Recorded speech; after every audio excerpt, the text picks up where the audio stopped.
Hello, I'm Lewis, and I'll be taking you through my game level for Des 404, the Honors Project. Here we start off with the main menu, which if you click Quit Game, it will exit the game, and if you start the game, it shall take you to the intro cutscene.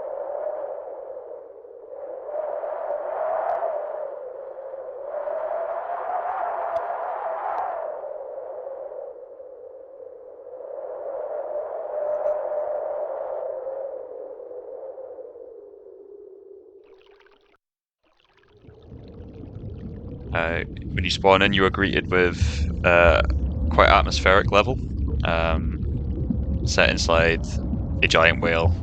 Everything is life-sized, except the player. Kind of inspired by games like Grounded, where everything is large compared to the player. There are enemies that, when you enter their vision, they start following you, and you can damage them. They can damage you as well, and if you die, you respawn and you have to restart the game. To give feedback to the players, I did it so when you shoot them, they flash. This, gives clear feedback to the player that they are indeed shooting the enemy. There is water as well. However, you cannot swim in it. As you can see by the text at the bottom, it is too cold to swim.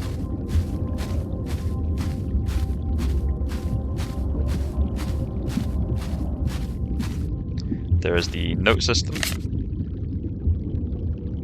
which uses real written notes from real historical stories. From this was taken from a surgeon from the 1800s. So yeah, it then plays a cutscene and says page recovered 1 out of 9, and a bit of context at the bottom as well, as to what's actually going on in the game story. You can also open the journal. Something I would like to add is you saying what each button does. How are you supposed to know that you can open the journal? So that is something I'd like to add in a stretch goal. But yeah, you can flick through the pages. The pages you haven't got are just a black box. I would also like to improve that and add a better looking missing page for that.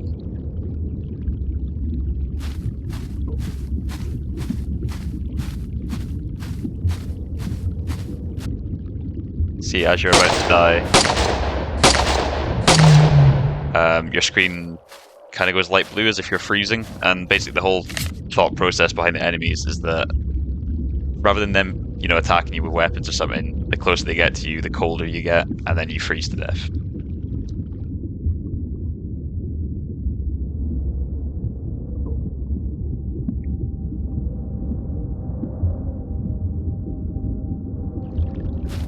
My thought process behind making this level was I'm a big fan of horror games and kind of unique looking settings and scale, and I thought try and incorporating real historical facts into this while having a unique looking level would be a challenge I'd like to try and attempt.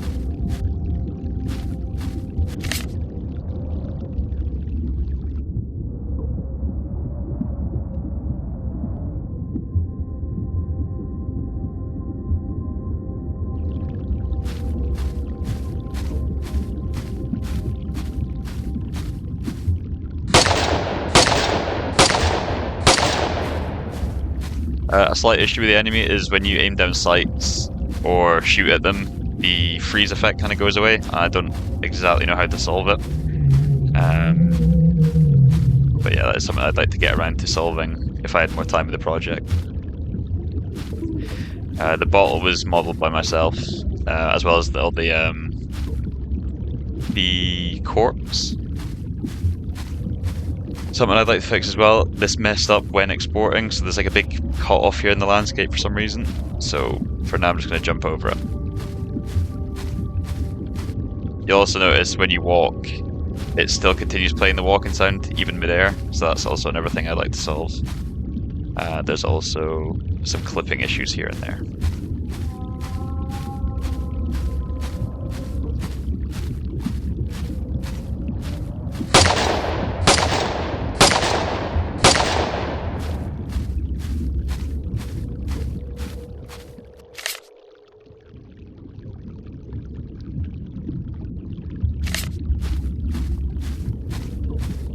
Just for the sake of the video, I'm not going to sit and read every note like entirely, so you will have to pause at certain moments.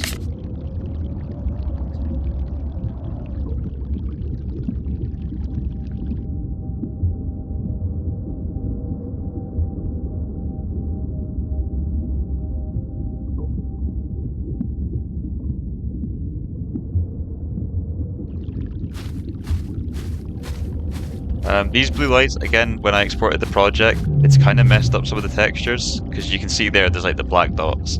They were bright blue, and they looked a lot better in the development of the game, in the actual editor. And for some reason, packaging the game has ruined a few of the textures. It's supposed to be bacteria, and it's supposed to help guide the player. Yeah, it's supposed to help guide the player to like the next area. Which still kind of works in this version, but it's something I'd like to fix. This is the only note in the game that I wrote myself. It was kind of to advance the plot, or like kind of tie it in with the actual plot of the game. Because the whole point of this was that it's supposed to be a segment in the game where you pass out and you're in a dream sequence.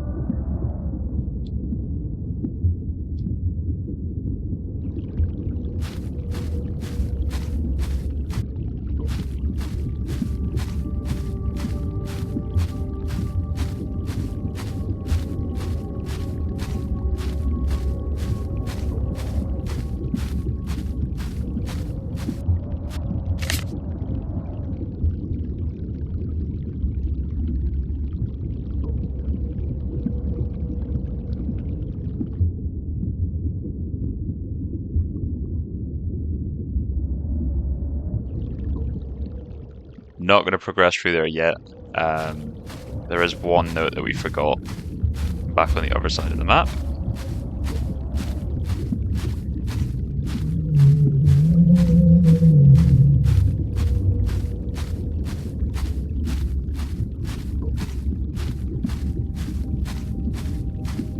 And these little paths here are bones that have shattered from the harpoon hitting the whale. And they've kind of fell down and created these like little bridges for the player to get over. Here you go, watch out, you got a jump.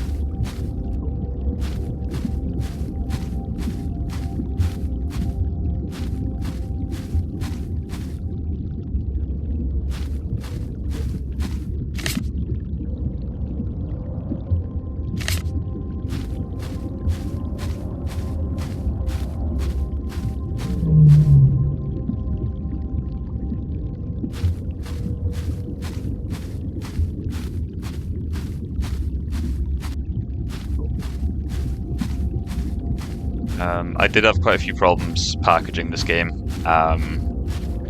It took me ages to try and fix it. There was a bunch of errors when I tried doing it. And as I had mentioned before, it has kind of messed up a few of the textures.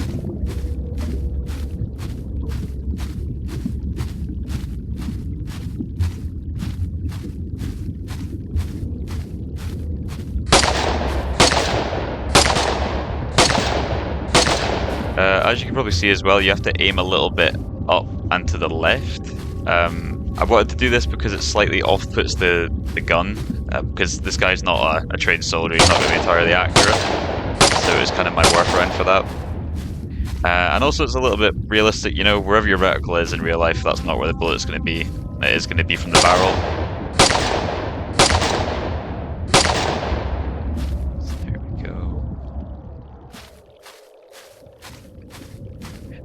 The original intention for this, I just wanted it in here because I thought it looked cool in terms of the look of the thing, to have a map. But I was also going to have it interactable so it tells you where you are in the world. But I kind of touched on that in previous notes. And also you'll notice the wind is stronger as you get closer to the exit of the whale.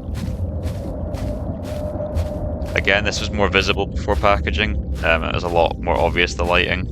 But you're supposed to come down here and underneath this wooden board.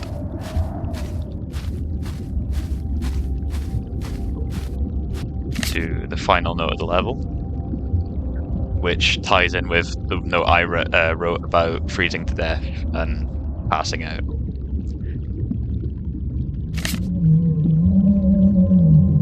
and then it gives you the prompt at the bottom. I was sailing back to the ship. I need to wake up. Which here you would then press N to open up the journal. You can also close it again if you wanted. But yeah, you can scroll through all the notes you've collected, read through the story in one entire setting, so then you have more context as to what's going on. And then once you're finished, you can click F to wake up, and it takes you to the final cutscene, where one last audio will play, and it takes you back to the main menu.